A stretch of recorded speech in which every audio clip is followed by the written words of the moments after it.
Pozdrav svima, danas je 2.6.2016. i prošlo je 30 dana na Rakutanu. Vjerojatno primjećujete odmah na početku da je moj glas nešto drugačiji nego inače. To je posljedica jednog lijepog događaja koji se desio ovaj tjedan, a o tome ću za koju minutu. Što se tiče Rakutana, ovaj tjedan je bio dosta loš. Usnice su mi se sušile više nego inače, glava me bolila prečesto, krv iz nosa mi je išla nekih 3 do 4 puta, tako da nije bilo baš najsjajnije. Sa psihičke strane je bilo ok. Dakle, što je to bilo? Bili smo na vjenčanju mog bratića i znate kako to ide, pjeva se, pleše se i eto, izgubio sam glas, no jedna druga stvar mi se dogodila, a to je da je unutra bilo dosta vruće,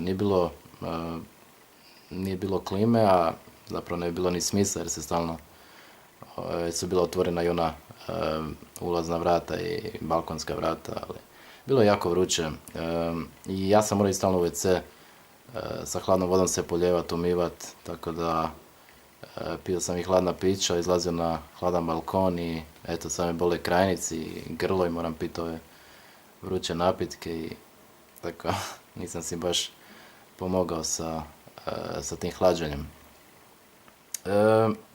Mogli bi i izumirati.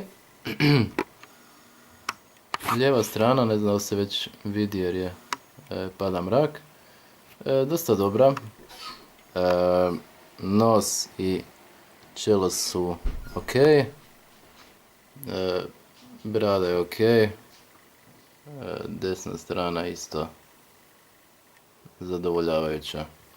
Ali kao što sam rekao, usnice mi jako pucaju, vidite da su u dosta lošem stanju, tako da moram ih mazati stalno s ovim stikom. Osuši se brzo, ali pomogne. Još uvijek sam na ovoj dozi od 50 mg i ostat ću na njoj u dogledno vrijeme i vas pozdravljam do idućeg tjedna.